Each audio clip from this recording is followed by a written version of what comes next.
महोत्सव में पधारे हुए जगह जगह से आए हुए हमारे युवा साथियों, अध्यापकगण, सीपीयू साहब और अन्य गणमान्य नागरिकों, मैं सौभाग्यशाली हूँ कि आपने मुझे आज इस युवा महोत्सव में याद किया, बुलाया। कल आपके सीपीयू साहब ने इन्होंने कहा कि साहब बच्चों को मोटिवेशन के लिए आपका स्पीच हम चाहते हैं कि हो। हमने कहा कि पुलिस वालों से कौन मोटिवेट होता है? होते हो? नहीं होते। खैर ये हमने नोट किया है कि शायद समाज का बड़ा तबका है वो पुलिस से नफरत करता है, और जो युवा है, बच्चे हैं, वो पुलिस को बहुत प्यार करते हैं। हम जब भी गुजरते हैं, माँ बाप तो अपनी बातों में मस्त हैं, लेकिन गाड़ी से निकलते हुए जो बच्चे हैं वो खिड़की से हाथ लगा के जरूर हिलाते हैं। इसका मतलब है कि उनके दिल और दिमाग में कहीं न कहीं इस वर्दी के पीछे, चाहे वो सैनिक की हो या पुलिस की हो, इस वर्दी के पीछे उनकी मोहब्बत है। और इसलिए अगर उस मोहब्बत को हम उन्हें याद कर लें तो शायद हम भी एक दिन देश के काम आए और देश के एक अच्छे नागरिक बन सकते हैं। युवा महोत्सव का मकसद ये है, आज आप जवान लोग बहुत सारे, मेरे ख्याल से मैक्सिमम टीनेजर्स लग रहे हैं। शेक्सपियर जो ग्रेट राइटर हुए हैं इंग्लिश के, उन्होंने अपना एक ड्रामा लिखा मैकबेथ, उसमें लिखा है कि teenage is the turning point of life.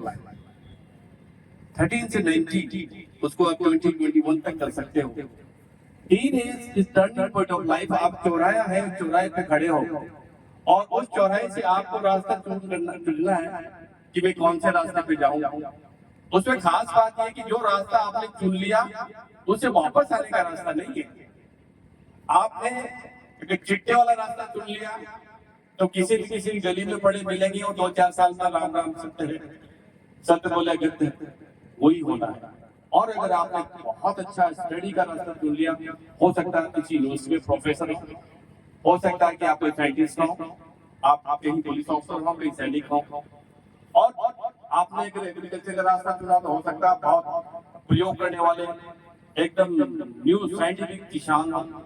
यानी जो रास्ता आपने चुन लिया उसी रास्ते पे आपको चलना, वापस आने का रास्ता नहीं है। इसलिए आपका ये राइट टाइम है, युवा टीनेज और सर्कल पे खड़े हो, जो रास्ता अपना लोगे वही आप बन जाओगे। अगेन आपके एक्स साहब बता रहे थे, उसी बैकग्राउंड से हम लोग सब हैं, मैं भी उसी बैकग्राउंड से हूँ। आपको कहीं एक मेरा इंटरव्यू होगा, देखना बच्चे अगर चल को सीकर में, मैं भी सीकर का हूँ। तो हमने जब तक ग्रेजुएशन की, जब तक घर में लाइट गई थी, चिमनी से पढ़ते थे। पर आप अगर जुनून है और कर गुजरने का आप में मादा है, आप में जज्बा है, तो आप कुछ भी हासिल कर सकते हैं। एक बुक मैं आपको रिकमेंड करूंगा, मैंने कई जगह कहा है, आप पढ़ना उसको। सब टीनेजर्स हैं, आप उससे भी क्रॉस करके द सीक्रेट रेंडापन की बुक है, उसमें हॉलीवुड की मूवी भी, हॉलीवुड की बहुत अच्छी मूवी भी बनी है, हिंदी में भी आ गई है, रहस्य के नाम से मूवी भी है। मुझे वो इतनी अच्छी लगी कि मैंने 2-3 बार पढ़ा उसको। और वो आपके जीवन का रहस्य है कि आप अपने जीवन को कैसे परिवर्तित कर सकते हैं। और उसमें तो सबसे अच्छी बात मुझे लगी, the law of attraction. Law of attraction, आकर्षण का कानून, नियम प्रकृति का। वो क्या है? वो ये कि आपके दिमाग में जैसा विचार आएगा वो विचार ब्रह्मांड में जाएगा और वैसा ही विचार ढूंढ करके वो अट्रैक्ट करके आपके पास वापस लाएगा। That is law of attraction. Law of attraction youth वाला दूसरा होता है कि अपोजिट सेक्स के प्रति attraction, that may also be happen here. लेकिन उसका मतलब ये है कि आपका विचार कैसा है। जैसे आपने अगर नेगेटिव विचार सोचा तो आपके पास नेगेटिव विचार ब्रह्मांड से आपके पास आएंगे, वो आपकी नेगेटिविटी को डबल कर देंगे। और आपने अगर पॉजिटिव विचार, सकारात्मक विचार सोचा तो आपकी सकारात्मकता डबल हो जाएगी और आप उस एनर्जी से काम कर पाएंगे जो आपके पास सिंगल। Law of attraction. हम भारत देश में हम बहुत सारे हम रिलीजियस लॉ, हम बहुत ज्यादा रिलीजन पे विश्वास करते हैं, हमारी स्पिरिचुअलिटी बहुत ज्यादा हमारे अंदर है, और हम हर जगह प्रार्थना की बात करते हैं, दुआ की बात करते हैं, सामूहिक रूप से सब करते हैं। वो सब क्या है? वो सब पॉजिटिविटी को बढ़ाने का है कि आप अगर सही दिल से दुआ मांगेंगे तो आपकी दुआ कबूल होगी। आप प्रार्थना करेंगे, सुबह शाम प्रार्थना करते हैं, वो चाहे मंदिर में जाके करें या घर के मंदिर में करें या बिना मंदिर के आप कहीं शांति से बैठेंगे, तो वो आपका सद विचार ब्रह्मांड में जाता है और आपको पॉजिटिव विचार लेकर के आता है। The power of thought. आप कुछ नहीं है, अगर आपका थॉट पावरफुल है तो आपको कहीं भी ले जा सकता है। मैं आपको निवेदन करूं कि जब हम मुकंदर कॉलेज है जो में वहां पढ़ते थे, तो 11th में हमारी टीचर थी मैडम द्रौपदी मलिक, जो हमें 11th में पढ़ाती थी इंग्लिश। हम कॉलेज में गए तो अचानक एक दिन आया कि वो आरएस बन गई, और जगह जगह आप बनौरा करने लग गया, लोग बुला रहे हैं, स्वागत कर रहे हैं। तो हम काम से आए, हमने कहा यार ये क्या?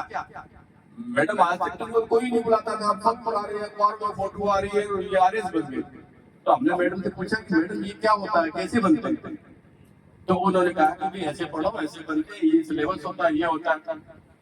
तो आप यकीन मानिए, एक वो विचार ने हमारी जिंदगी बदल दी।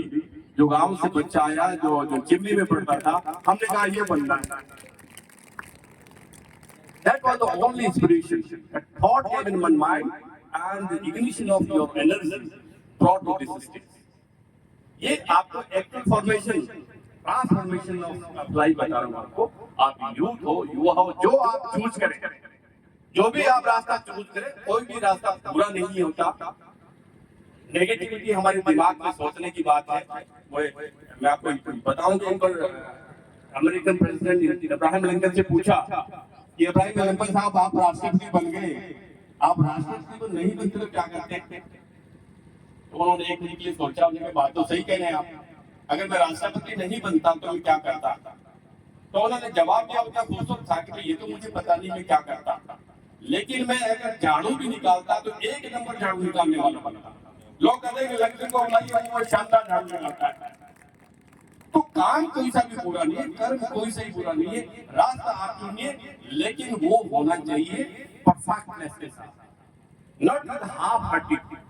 आधे मन से किया हुआ काम गुड़ गुड़ करके, फुल मन से, फुल एनर्जी से काम करिए, सफलता आपको मिलेगी। और आपको और सफल बनाने के लिए आपके बहुत अच्छे अच्छे शिक्षक हैं, आपकी शिक्षिकाएं हैं।